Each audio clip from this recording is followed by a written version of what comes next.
Welcome to the Informed Pregnancy and Parenting Podcast. I'm your host, pregnancy-focused chiropractor, Dr. Elliot Berlin. My guest today is 39 weeks pregnant and preparing for an exciting birth after an interesting fertility journey. She's a highly experienced labor and delivery nurse, IBCLC lactation specialist, and a birth and postpartum doula. We're going to talk about birth and beyond from her vast experience with clients and discuss her own personal story as it is currently unfolding. Emily Johnston, welcome to the podcast. Thank you for having me. I'm happy to be here. You're one of those weird guests that has a million perspectives.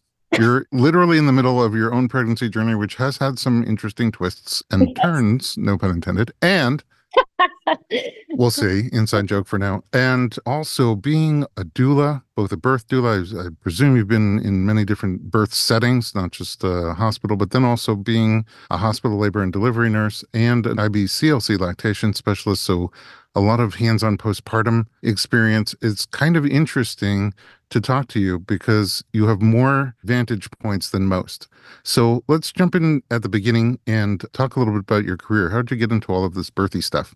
You know, I grew up in the Midwest, outside Minneapolis, Minnesota, and I feel like the village mentality was very much present there. I don't feel like it's as present here in Los Angeles. But by village mentality, I mean like the neighbors just helped the other women when they had babies. And I was holding babies at a very young age and going over to help people. So in a way, it's a very much like in my blood. It's something that I've always been comfortable around postpartum and infants and everything. So I moved to LA for a completely different career. I was working in TV. I was going to school at the University of Wisconsin. I left school, took a job here in Los Angeles, and I was doing that job for a couple of years, but it wasn't really filling my pot. So I saw two films that changed my life, and I know one of them has changed many lives, with the first one being The Business of Being Born. I've never heard of that one. And the second one called No Woman, No Cry. And I saw those two films that just sparked something in me. And I met my now husband, Tyler, around that time. And he said to me, like, what are you going to do with your life? Are you just going to accept that you're not so super happy in your career? Or are you going to do something where you could be there for 50 years? Wow, go Tyler. Go But Tyler, also, right? why does it not, like a single person who is working in reality television, watch The Business of Being Born and No Woman, No Cry? What brought you to watch those? Like, it wasn't like you're at that milestone. You're right. You're right. I don't know. Honestly, I have this very like explicit memory of like searching Netflix or something late at night one night, and I like landed on them. Like I think it was a little bit like fate. It was meant to be, right? I don't I've think I heard of like, Netflix, but many of these films are also streaming on Informed Pregnancy Plus. yes. Selfless I think I plug. knew about Okay. that back then. No, I'm saying now. It wasn't back then, but now we have all these films. Okay, yes. So you just binge watching birth films, and Tyler says, what's it going to be? Right. So I did. I mean, in a way, over the next several months after that, I quit my job. I took a doula training. I did my lactation training, and I was like, I'm going to be a midwife someday.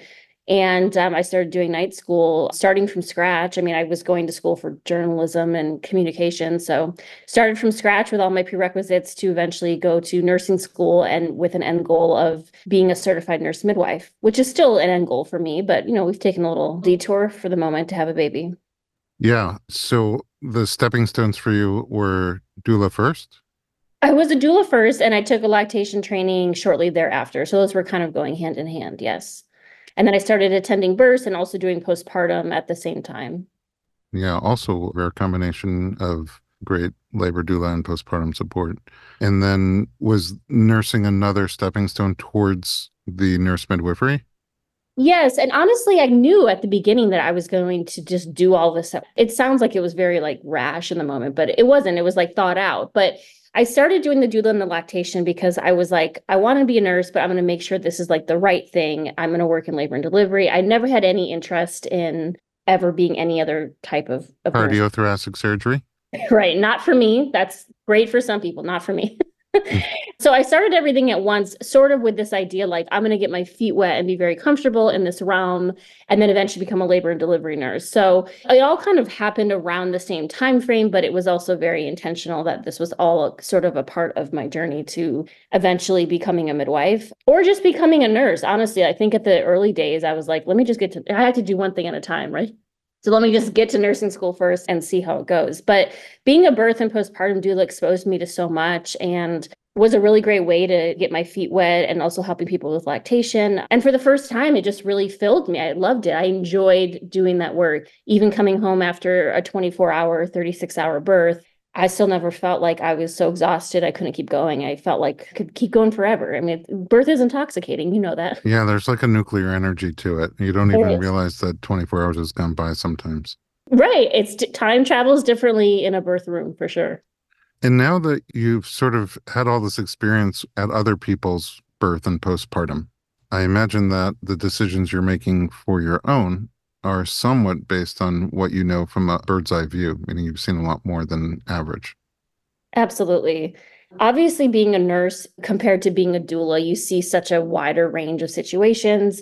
And it's been interesting. I've been in this field for so long. I've worked with women and babies for a while now, and I've surprised myself at how crazy this pregnancy has been for me. I think I went into pregnancy a little bit naive, thinking that I was very comfortable with this idea of pregnancy. And there's been so many just like highs and lows. And it's been interesting because I feel like nothing really prepared me for my own.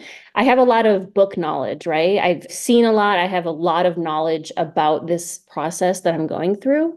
But to actually be the one to go through it is just completely different. It's really like changed me in a way. I just have a completely new perspective towards pregnancy and women and the postpartum experience. Like knowing that I'm facing it, I feel like I'm going to be a better midwife in the future, having gone through this myself. It's really wild for you to say that. You have a ton of book knowledge and real life experience with other people. You've seen so much and you've learned so much, and a lot still took you by surprise in your own pregnancy. I hear people in other professions say that all the time. Wow, I really didn't know what I didn't know until I got here. But for someone, even with a lot of education and experience in this exact field, it's still, until you go through it, there are certain things you can never learn, which again makes you an amazing guest for the podcast because we can learn from you from all those different perspectives. Okay. In our post birth, you're 39 weeks now. You're going to have this baby very soon. And the plan is for you to come back and share the whole birth experience. And then in that next episode from this one, when we hear your amazing story, we're also going to pick your brain for tips about things that you learned from going through the pregnancy, the birth, and postpartum, combined with your book knowledge, things that people really could know before going into and immediately coming out of their birth. But for now, I want to turn focus onto you, Emily Johnston, the human, who is another almost ready to come out human inside you. 39 weeks is the bullseye on the labor and delivery window. The delivery birth window term is 37 to 42 weeks. If that whole thing is the archery target, the red dot in the middle is 39 to 40 weeks. So you're there. So I've made it. But it didn't come easy. Let's talk about fertility. Yes. We had a really interesting fertility journey, which again, I've worked with many families who experience infertility, and then you go through it yourself and it's completely different. We started trying probably like 2.5, 3 years ago was probably the first time we started trying. And it was never an intentional, like, it was never super like, oh, we have a baby now. It was just, it was a little more casual. And we ran into a lot of issues. My husband has a kind of a complicated health history where he had an organ transplant. And so some of our fertility issues stemmed from the disease process that he was going through, but also just medications involved. And we were trying for a while, and we actually had a fertility specialist here in Los Angeles tell us that you basically don't meet criteria for IVF, is what they said. And that was a very, I think, low point in our fertility journey because I'm not sure if I speak for a lot of people who experience infertility, but there's always IVF in the back of your head. Yeah. Could you even explain what that means? You don't meet the criteria, meaning they didn't think it would work? Correct. Which I realize now that he was maybe misinformed or ill-informed because there are a lot of options.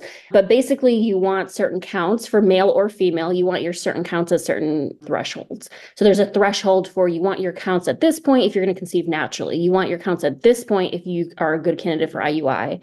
And you want your counts at this point if you're going to do IVF. And we were way under that IVF threshold. Okay.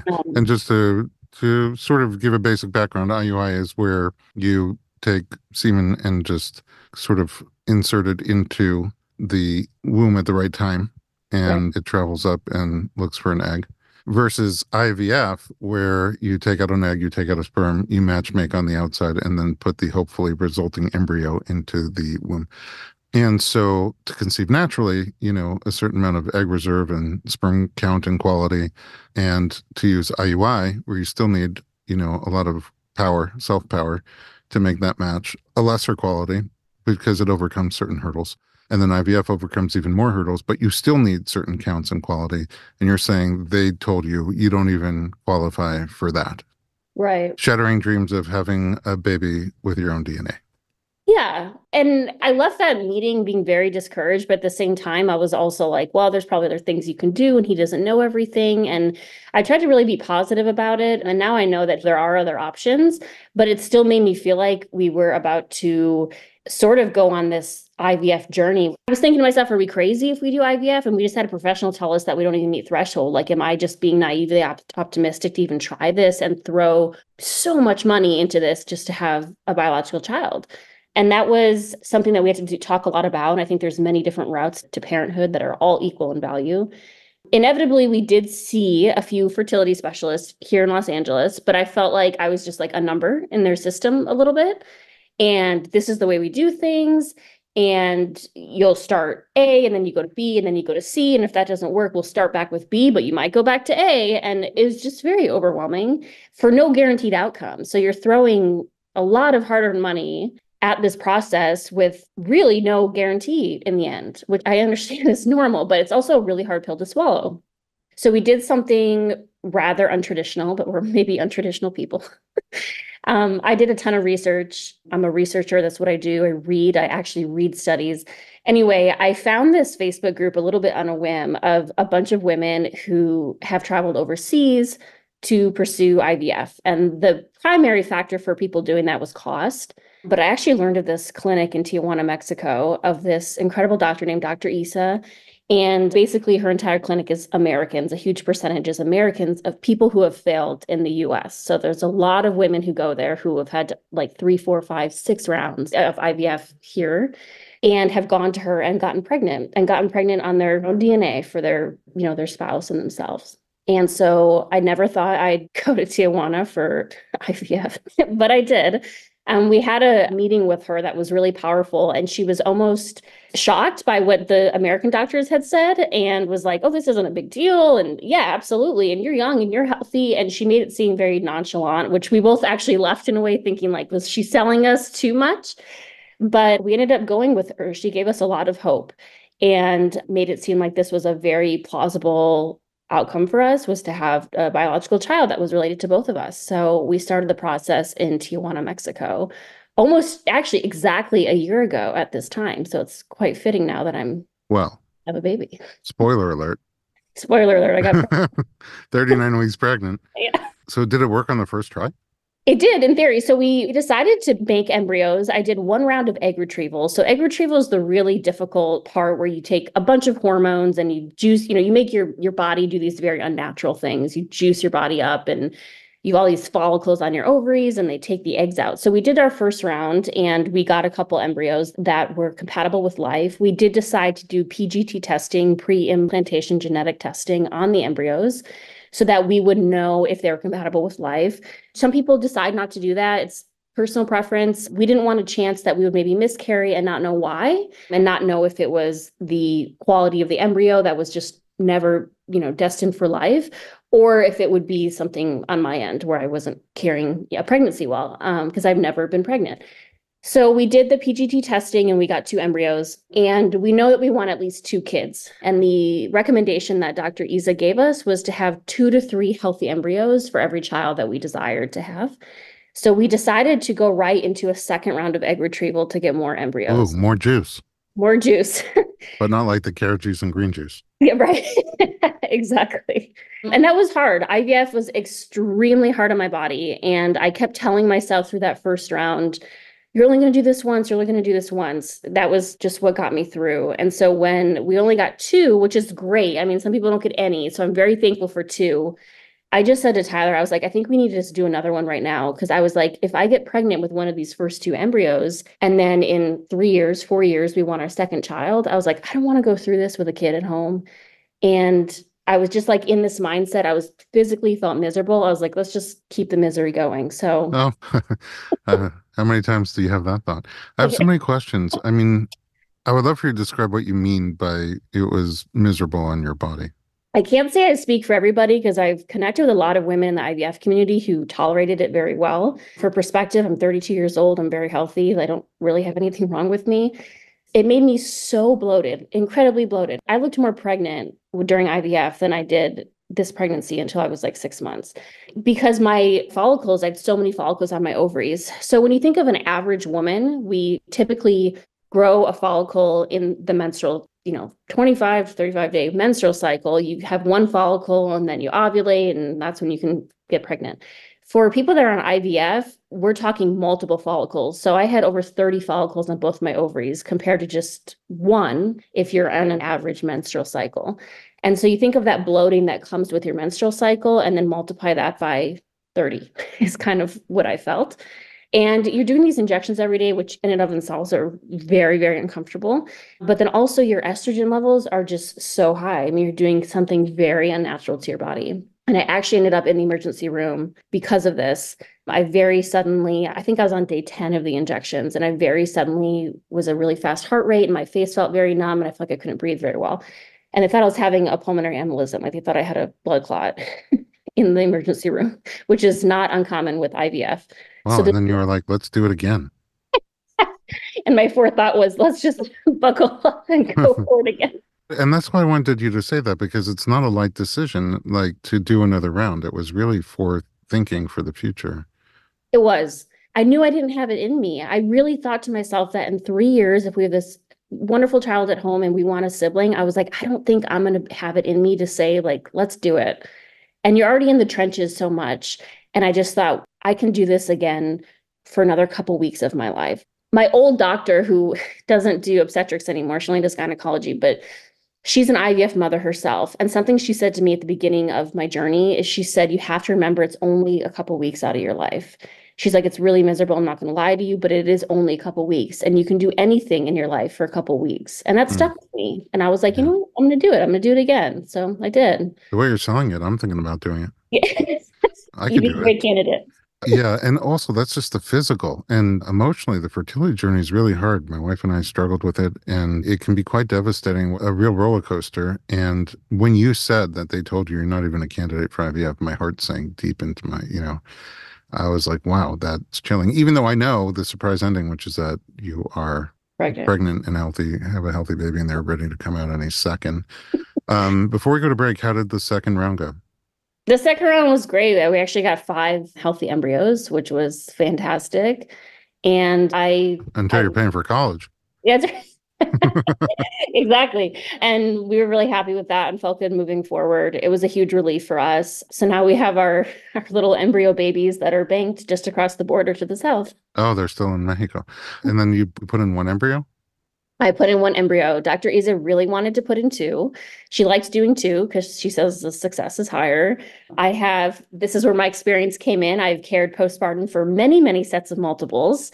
And it's just not something I wanted at this time. And I was willing to take that risk that the 1 embryo wouldn't take and have to go through another embryo transfer. I was willing to do that. I just don't think for our first step into parenthood that having multiples was maybe the healthiest thing for us or our marriage, to be quite honest. Interesting. I have 2 episodes with my friend, if you could search the library, Dr. Suzanne Frank, and she was my colleague, chiropractor, also prenatal chiropractor, and they struggled with fertility for a long time. She made the same choice as you, even though it had been so long. We'd rather just put in 1, take the risk that we're not pregnant and try again versus multiples, and her embryo split and she has identical twin girls. Oh, so she got it. Surprise. Surprise is right. Well, you could have had quads, so yes, there's a silver lining. That did not happen to us, but yeah. Let's take a quick break. And when we come back, we'll find out how your pregnancy has been and what you're planning for birth. Don't go anywhere. We'll be right back.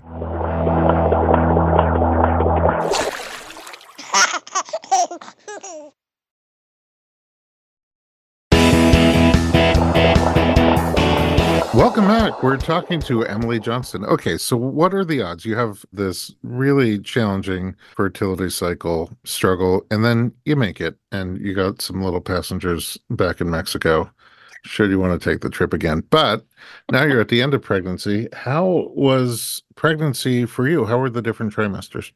Pregnancy was the hardest thing I've ever done in my life. And I'm going to say this publicly that I hated pregnancy, and so many people were so offended by me being very open about that.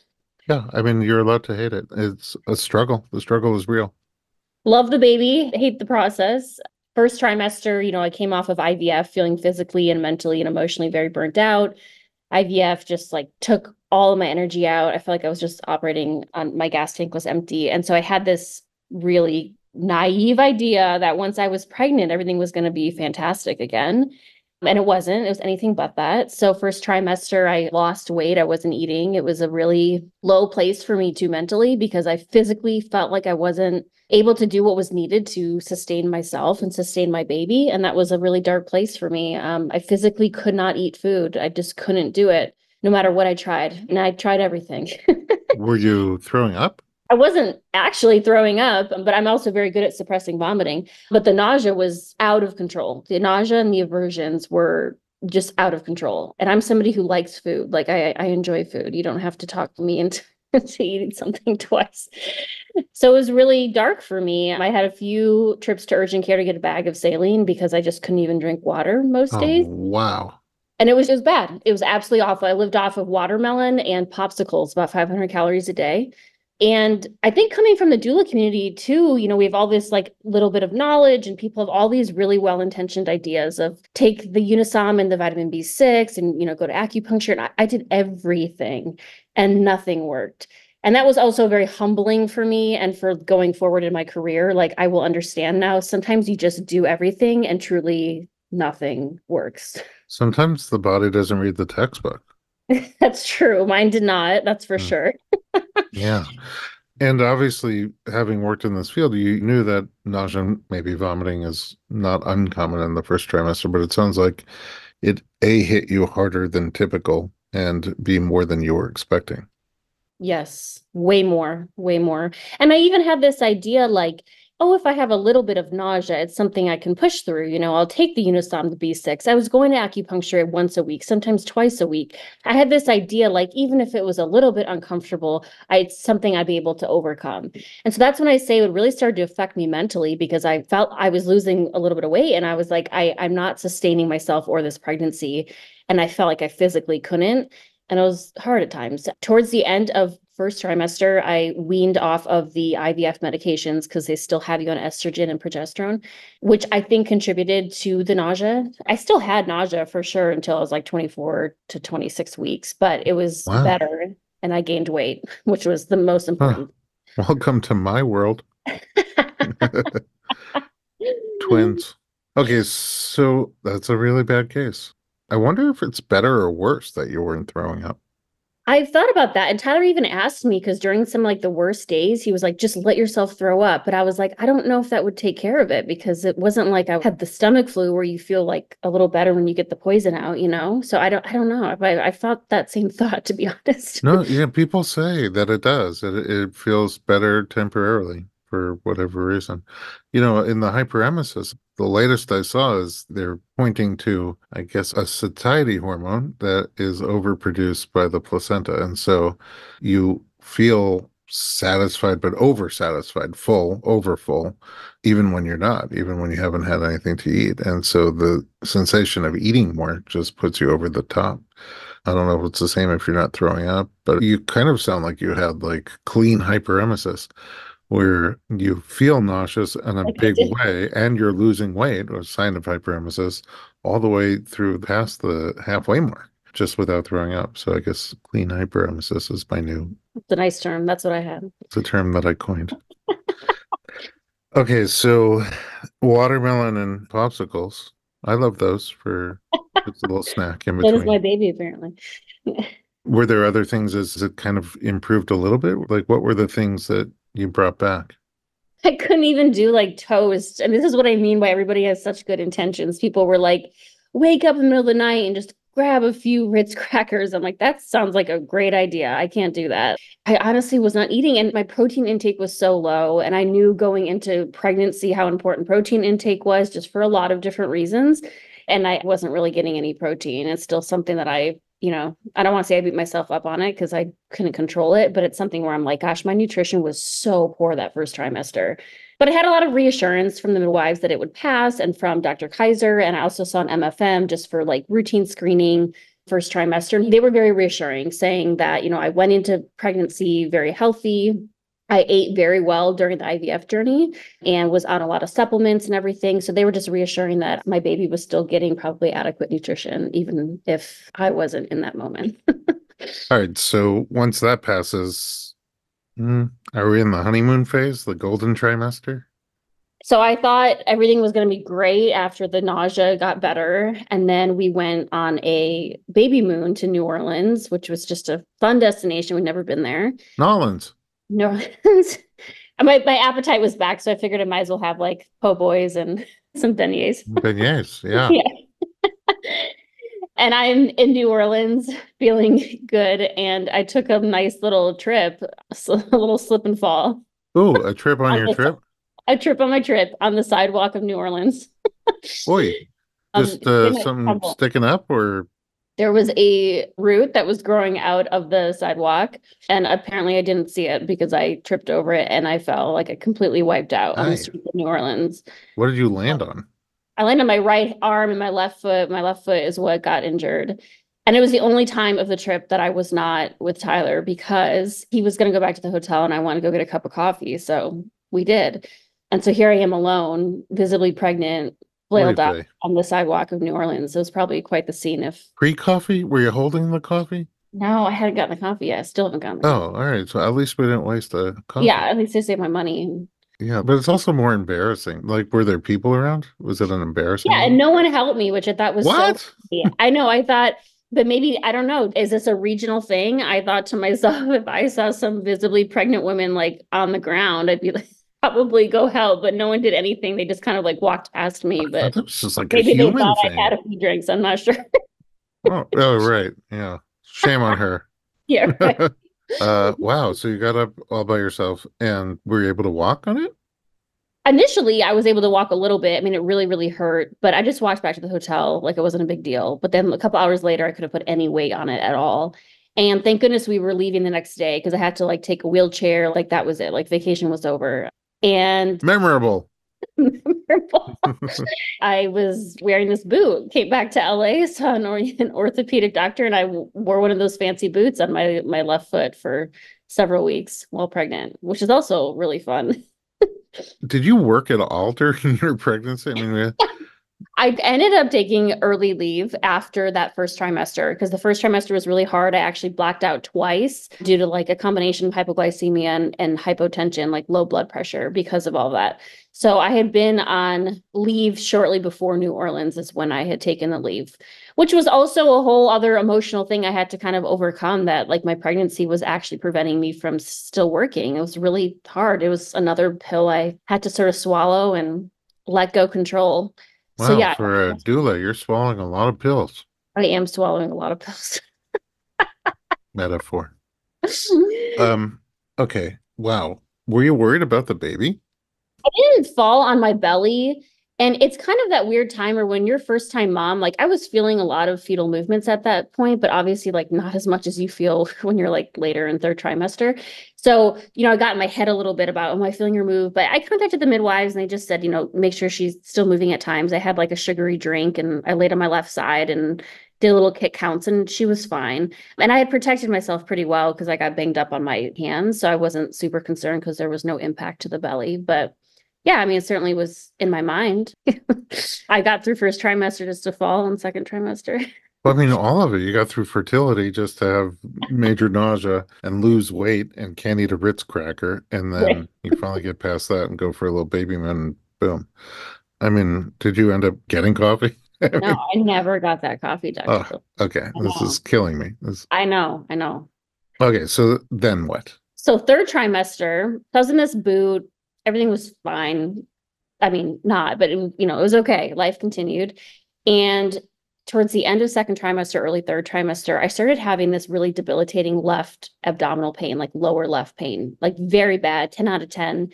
And it was this baseline pain of about 4 or 5 out of 10. And then it would come like in these really strong waves where it'd be really intense for a couple seconds and then it would let go. And sometimes it was longer. Sometimes it was intense for a couple minutes. And I couldn't breathe. I couldn't walk. Like I couldn't talk when this was happening. It was awful. I've had ovarian cysts burst in the past, and the pain was very similar to that, but like much more intense. Of course you have. Of course I have.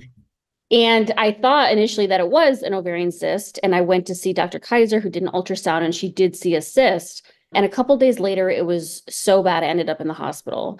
And they did an ultrasound there, and the cyst was gone. And I was still having this pain. So I wasn't really given a diagnosis per se. And when this pain would happen, I would get into the spinning babies move, forward leaning inversion, because it felt like the baby's head was putting pressure on this certain area that was causing the pain. That's at least what it felt like to me. So I would get in these inversions, and I would also manually push the baby's head off of my left side where that pain was. This is important for later in the story. Oh, foreshadowing. Foreshadowing. So I got discharged from the hospital. I was treated for pain. I wasn't really given a diagnosis. And then about 4 days later, the pain was back and it was even worse. And I really, really thought something was very wrong. So I ended up going to the hospital where I worked because we were in that area. And the pain was so bad, we couldn't even sit in rush hour to get to where Dr. Kaiser had privileges. So they did an MRI, and they basically said that the baby was putting pressure on these scar adhesions from an uncomplicated surgery that I had had 4 years ago. And so it's true that her head was causing me a lot of pain. And they discharged me basically, everything was safe. I was healthy, the baby was healthy, but I wasn't really given like a game plan for how to deal with that for the rest of my pregnancy. And that is when I met you, Dr. Berlin, because I was really trying to search for how am I going to survive the rest of my pregnancy with this pain coming and going. And then shortly thereafter, my baby was breech. And I blamed myself a lot for that because I had been manually moving her head off of this really tender area where she was causing me some pain. Down by your lower belly. By my lower belly. And then all of a sudden she was persistent breech for a bit. And I was still early. I knew she had a lot of time to turn, but I was blaming myself because I had done so much to kind of push her head out of the way to try to get relief. And so then I thought that I was the cause of my baby being breech. And so began my journey with my breech baby with you, because little did we know she would flip and flop and flip many times. Yeah. So at what week did you start feeling worried about that? Well, I was told by the professionals not to worry, so I'm probably not good to ask when I started worrying. But I've planned this birth center birth, and so I didn't want this to disqualify me, and I wanted to do everything in my power to try to not have this be an issue. So I was a little bit maybe more proactive than I needed to be. But when I was getting into like the mid 30s week, I started getting a little bit more antsy, especially because she would flip and be vertex and be in a great position. And then a few days later, she would just go back to breech. Yeah, you were flipping and flopping. Very much so, which was a good and a bad thing because part of me felt like, wow, she's really easy to turn in a way. So if it got to a point where I needed an external cephalic version, an ECV, I felt like, okay, I'm probably a good candidate for that because she seems to turn easily. But then the other part of that is I was like, well, then once she goes head down, it doesn't feel all that secure anymore. How do you keep her there? Yeah. I mean, that's really what happened. Just every time I saw you, it was a pure mystery. And the baby would come down and the baby would go back up, and the baby would come down and go back up with big ramifications for you because, nowadays, first of all, at the birth center, they don't do vaginal breech delivery, and Dr. Kaiser doesn't do them even at the hospital. Right. So that would have meant either if you couldn't get her to land head down, that would have meant either a C-section or potentially switching providers, but slim pickings there too. Yeah, absolutely. And we sort of loosely explored those different avenues because I just wanted to feel like I had a sense of control in a situation that I really couldn't control. But I wanted to have everything figured out a little bit. So even if I ended up with a breech baby at the end, I wanted to just feel like I had researched all my options. I had done everything that I could. So we did sort of explore those different avenues if it got to that point. We never really made any concrete decisions about what we would have decided. And of course, everybody has their opinions. And so we also started being pretty private with people in our lives about if our baby was breech or not that day. Because, everybody had an opinion about whether or not we should pursue vaginal breech or if we should pursue a C-section, which both would have been a major change of plans, obviously. Yeah, huge for you in particular.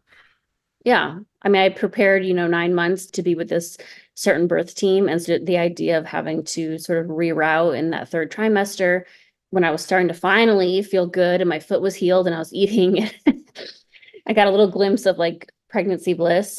So yeah, it was something that I had to learn to let go of. And Sarah Howard, who is one of the midwives, said something really beautiful to me, way more beautiful than I'll be able to quote it. But she said something about how pregnancy and birth are meant to change us or teach us a lesson. And many times we don't know what that lesson is. And she was like, maybe this is the lesson that you were meant to be taught, is that you need to learn to let go sometimes. So I took that. Or I took look down when you're walking occasionally. or, Oh, or that. yeah, I guess many lessons. It's interesting because I remember like when let's say I'm going to recommend supplements, I'll generally want to really try them out first and get a sense of them for myself before I recommend them to anybody. And I feel like you, as a birth professional, have tried out all the complications, all the stumbling blocks, if you will. Just maybe now down the road, whenever somebody's having like a weird, strange abdominal pain near an old, uncomplicated surgery, you'll be like, I know what that is. Yeah. And if you push the baby's head off, don't push too hard because, She got the message and she said, I'll just head yeah. north. And that's what she did. Yeah, you have all these new experiences. But wow, I mean, if I could just recap, a really nasty first trimester going into halfway through your pregnancy, nausea with weight loss and massive food aversions, and then falling and injuring your foot and needing to be in a boot, and then the weird, sharp need to be hospitalized and drugged abdominal pain that's nothing serious. And then the flip-flopping breech all the way up until like 36 or 37 weeks. I mean, it's been only a few weeks now since the baby's staying Yeah. put. Yeah. I'm just starting to get over that anxiety that she's actually going to stay here. Yeah, me Stay too, down. sister. I mean, wow. Okay. Well, you've made it through this stage, and I guess any minute now you'll be going through the next stage, which is your labor and birth. Let's take a little break, and when we come back, we'll find out what you have in store for your birth.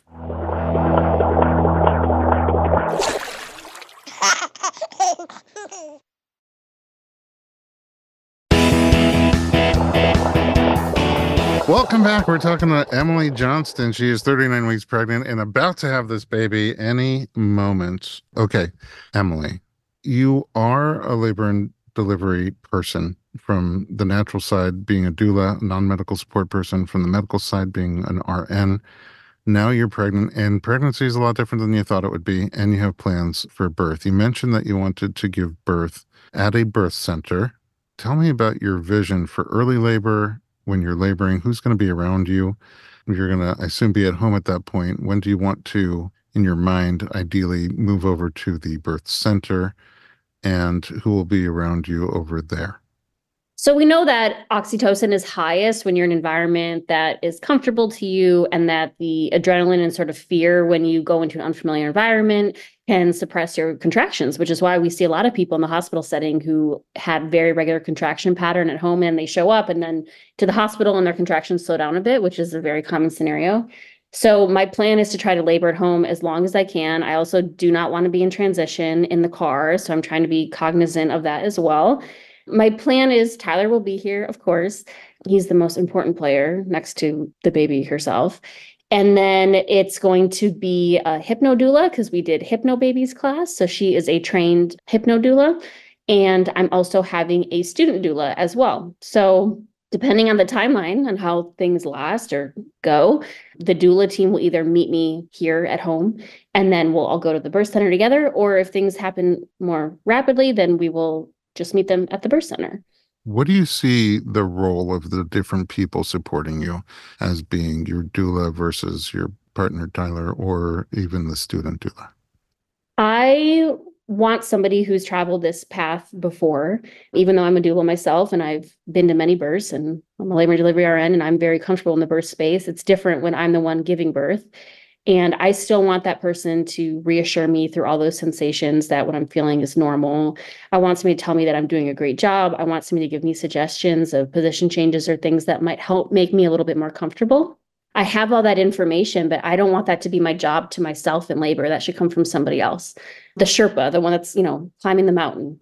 And also for Tyler, Tyler's never been to a birth. He's watched births, but he's never been to a birth, which I think most first-time partners probably haven't.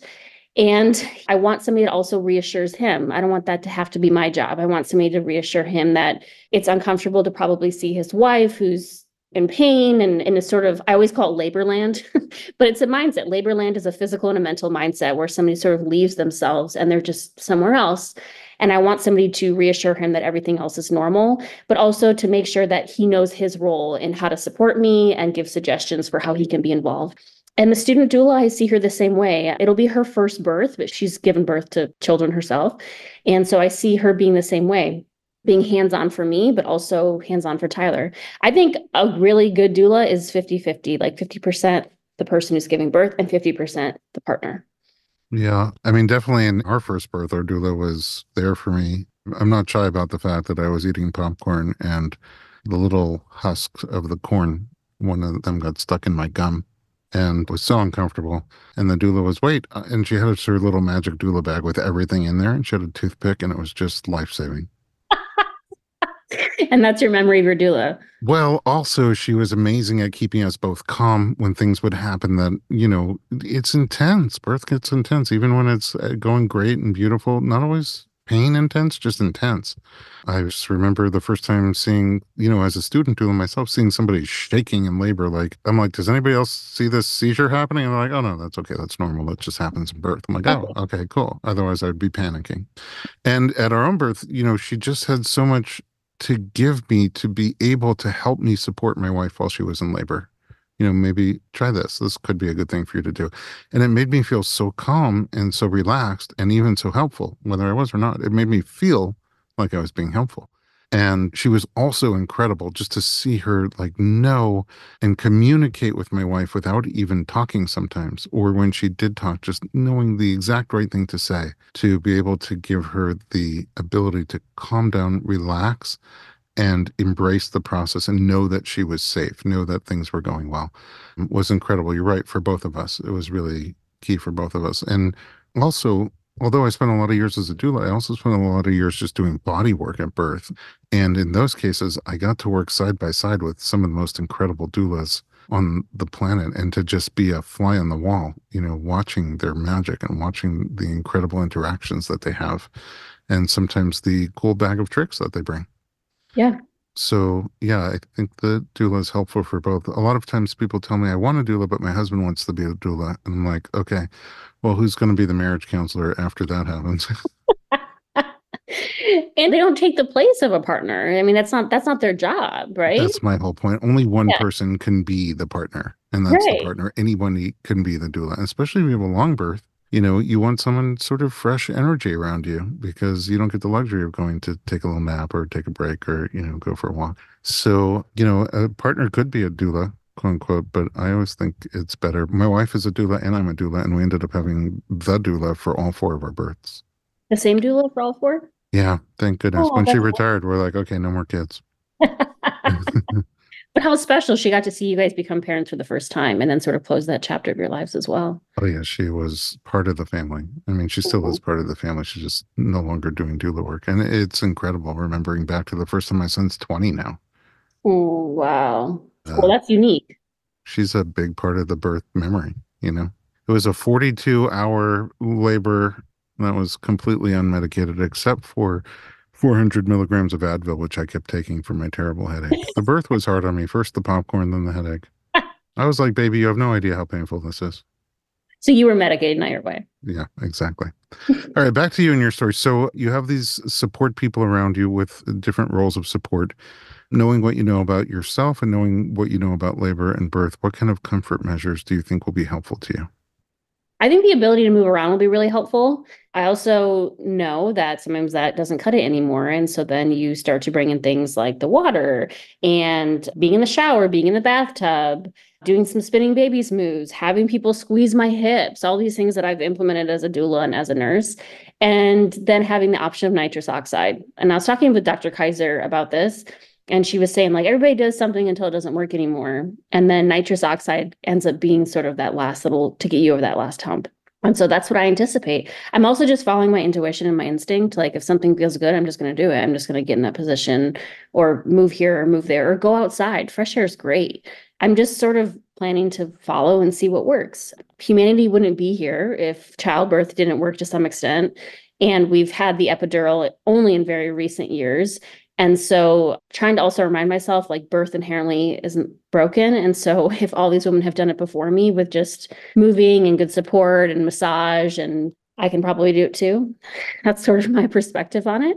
But I also am prepared that birth is uncomfortable. It's meant to challenge you. It's meant to change us. So I'm not expecting that it's going to be pain-free, but I also know that it's something that I can achieve. I feel like what I see in people now, thousands of people who I've worked with during their pregnancy, right before birth, it tends to be some kind of mix of excitement and anxiety. And the ratio could be different from person to person. Some people very, very excited with a little bit of nervousness.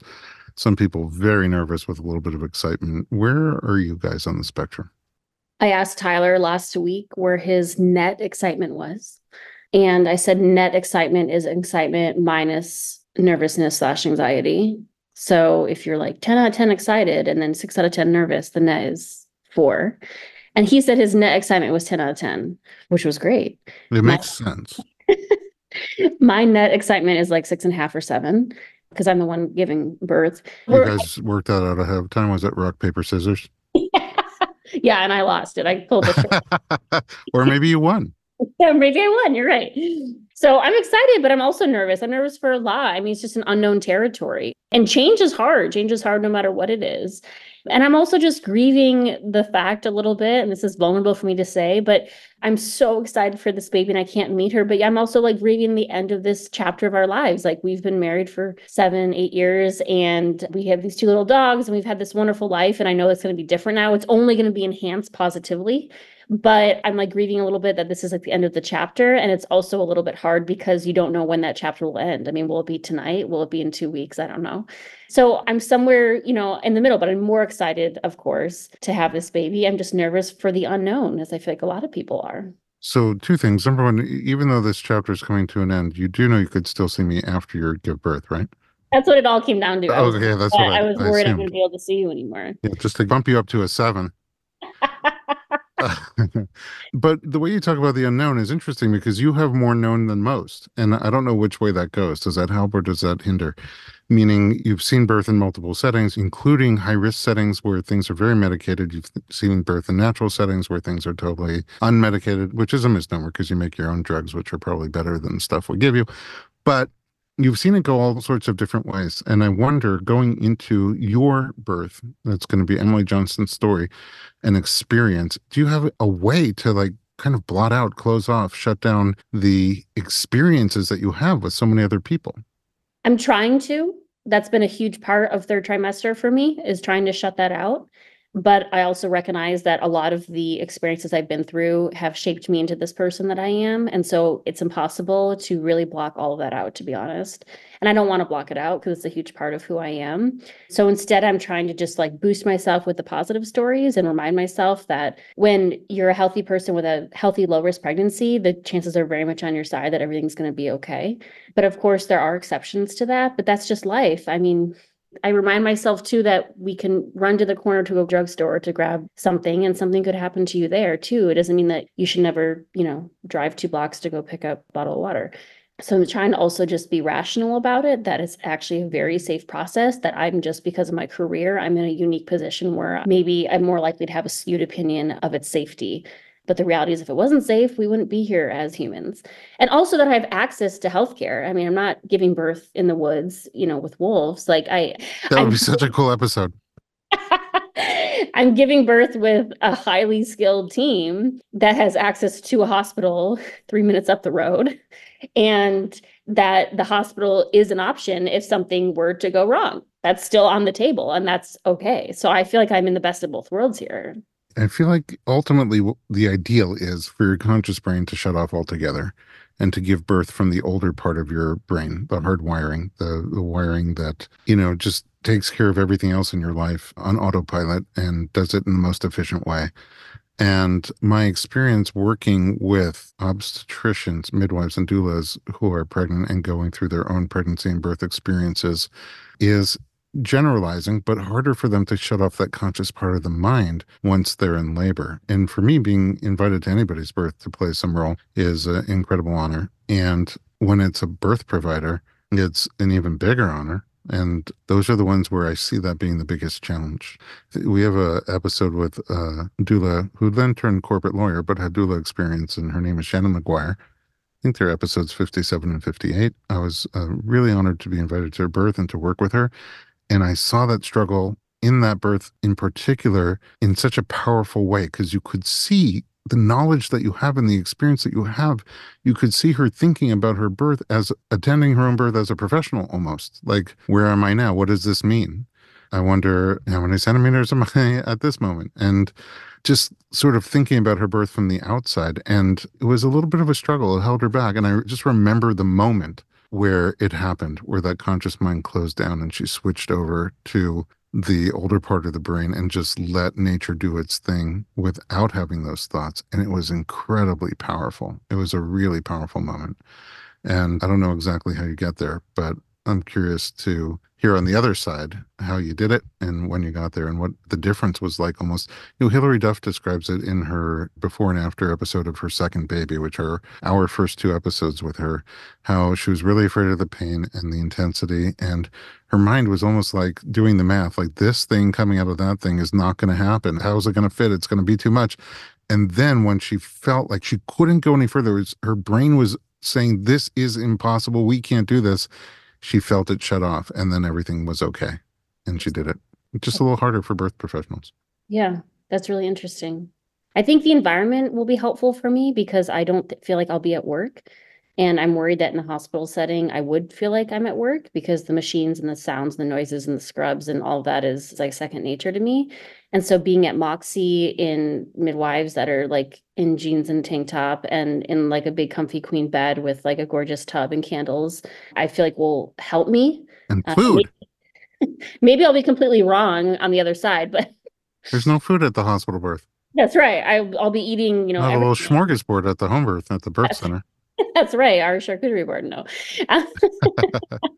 But I feel like that'll help. I've talked about that with the midwives. That's been a conversation we've had at quite a few of my prenatals is how to turn that off.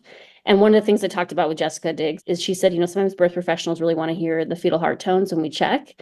And sometimes they don't. And I was like, I don't want to hear it. I was like, that noise of fetal heart tones, I hear that in my sleep on shifts after I work. You don't want the monitor that everybody stares at instead of you.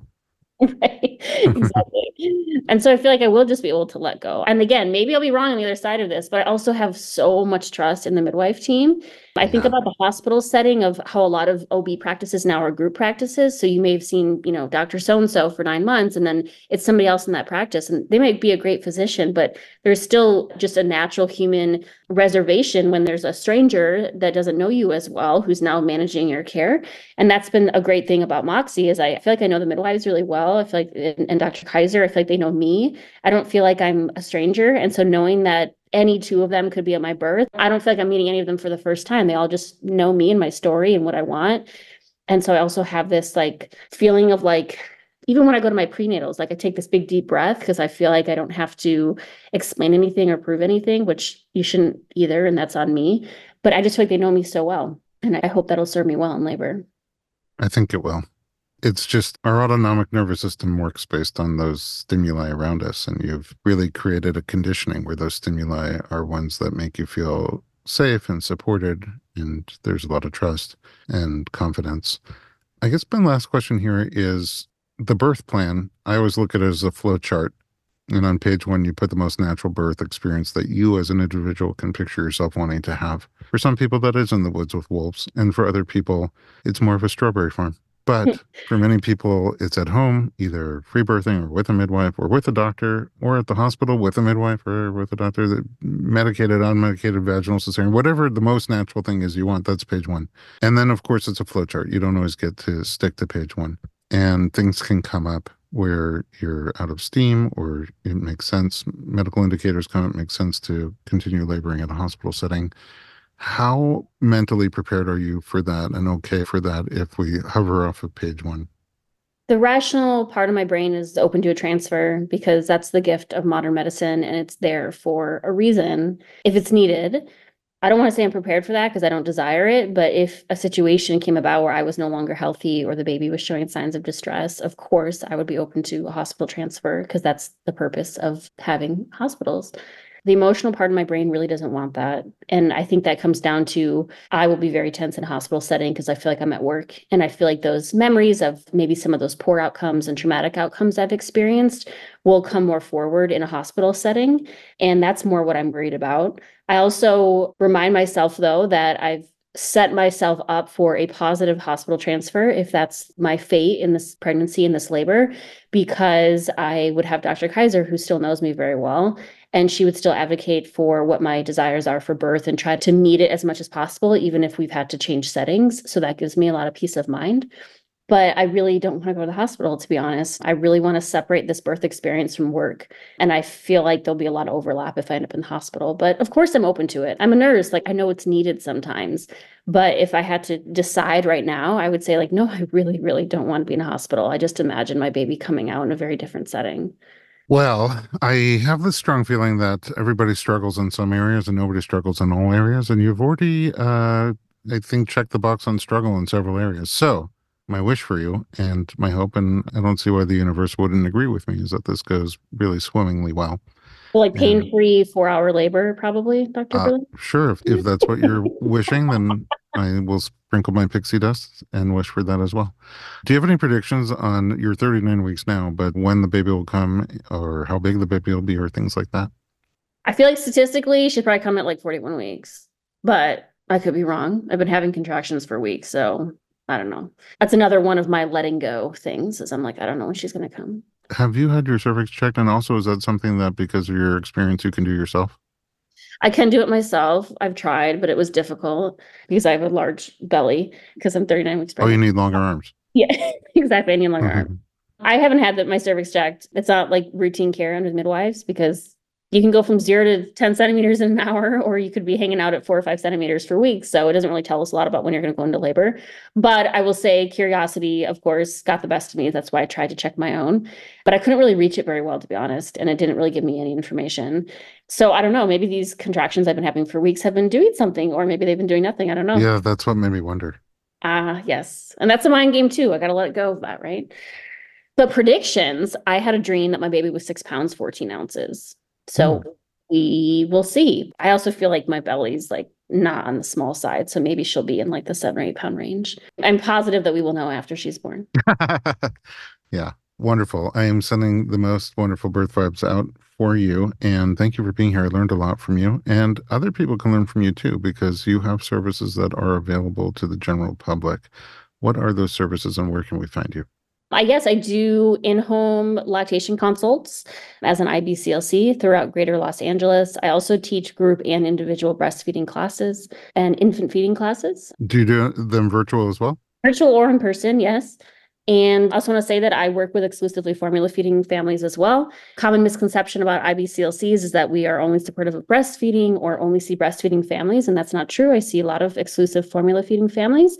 And I also, not at this time, but I see postpartum doula clients. So I do in-home postpartum care as well. Hopefully starting that again in a couple months after the baby's born, taking a little break to hire a postpartum doula myself. Yeah. I am on Instagram at Little Loom RN, LittleLoomRN, and that's where you can find me. I also just really enjoy connecting with people who are pregnant or growing families. So I really encourage people to reach out. I think that we need a little bit more community as it comes to infertility and pregnancy and postpartum. And so I'm happy to be a resource for anybody and also connect with other people who are going through the same. Amazing. Thank you so much for being here and sharing so much personal information so warmly and openly to create that community and so others can benefit from both your knowledge and experience. We look forward to the rest of your story on the next episode. At home, thanks for listening to the Informed Pregnancy Podcast. For more pregnancy and parenting information just like this, visit us online at informedpregnancy.com.